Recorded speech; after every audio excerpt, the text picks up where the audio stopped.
Nah, Kang Kakak, ini hal yang biasa terjadi dalam proses demokrasi atau ini merupakan sudah mengganggu gitu jalannya demokrasi?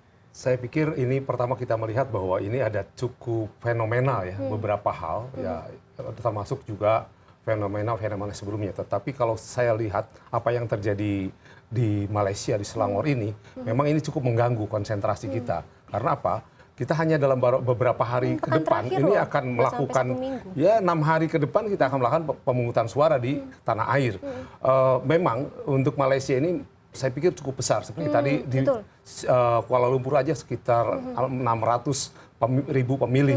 Artinya kalau digabungkan dengan Jakarta 2, ini menjadi sesuatu yang sangat menarik. Ya? Tetapi saya pikir konsentrasi kita tidak ke situ. Saya ingin mendorong agar penyelenggara dalam hal ini KPU dan Bawaslu turun ke Malaysia, kemudian ke Kuala Lumpur.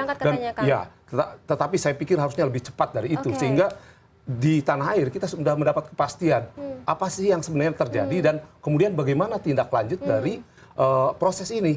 Apapun seperti dugaan tadi dari Bawaslu sudah hampir memastikan bahwa surat suaranya itu adalah memang milik KPU. Oke, Kang. Tapi kalau misalnya pelaksanaan pemilu di luar negeri sendiri, terus kalau misalnya kita bicara Malaysia gitu, tadi sih kalau saya dapat informasi terakhir dari Pak Dino Patijalal, ini memang cukup masif gitu gangguan-gangguan pesta elektoral yang terjadi.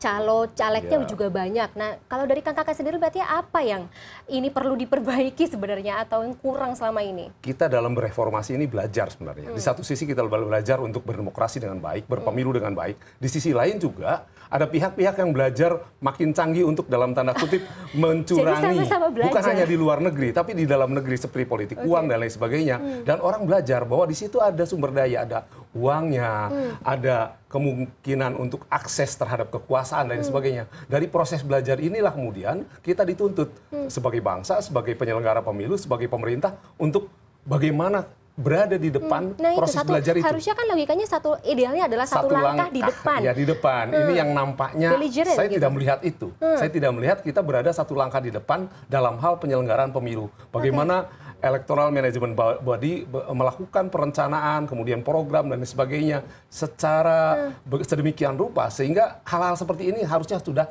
terantisipasi. Mas Ferry gimana tuh? Sebagaimana Komisioner KPU gitu, ada yang lemah dari penyelenggaraan pemilu?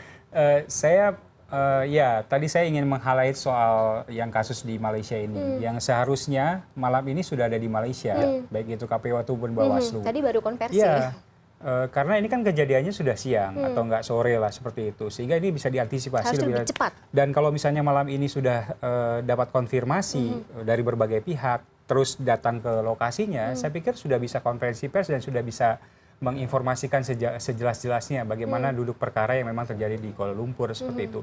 Itu yang harus segera dilakukan. Nah, maksud saya ini adalah bagaimana mekanisme yang lebih responsif, lebih terbuka itu juga dilakukan oleh penyelenggara dengan cepat seperti itu. Nah, kalau melihat Mas Ferry sampai dengan saat ini 2017 ke sinilah. Ya, saya pikir ini catatan yang memang harus menjadi perhatian teman-teman penyelenggara sekarang. Jadi sisi profesionalitas yang betul-betul sudah ada di teman-teman sekarang ya ditingkatkan.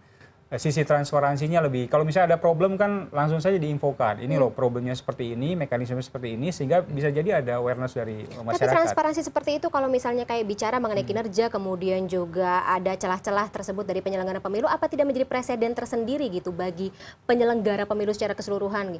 Masyarakat jadi mulai atau bertambah tidak percaya gitu seperti yang sudah terjadi saat ini? Gini, kalau saya lihat sampai saat ini penyelenggara masih on the track, masih tidak ada problem apapun terkait dengan soal integritas. Jadi kita tidak perlu khawatir? Tidak perlu khawatir, apalagi survei-survei sekarang ya. Walaupun kita tidak usah terlena dengan survei dan harus juga mawas diri terkait dengan soal-soal seperti itu. Tapi yang pasti adalah sisi kinerja yang harus betul-betul dikuatkan supaya teman-teman penyelenggara ini bisa antisipatif. Kalau kejadian seperti ini misalnya soal server, soal misalnya dulu kontainer, soal sekarang hal-hal yang memang itu terkait hoax. Kalau misalnya ini juga kita coba lihat selidiki seperti apa, kalau memang betul, kalau benar harus segera ditangani lebih lanjut. Bawaslu juga harus segera menangani lebih lanjut. Nah, ini kan cepat melakukan upaya-upaya antisipatif sehingga tidak membuat masyarakat menjadi resah. Ujung-ujungnya khawatir soal delegitimasi, ujung-ujungnya adalah soal kepercayaan terhadap pemilu itu. Nah, ini yang harus kita antisipasi secara baik gitu bagi aktivitas proses penyelenggaraan pemilu. Untuk menyaksikan video lengkapnya, klik link di bawah ini.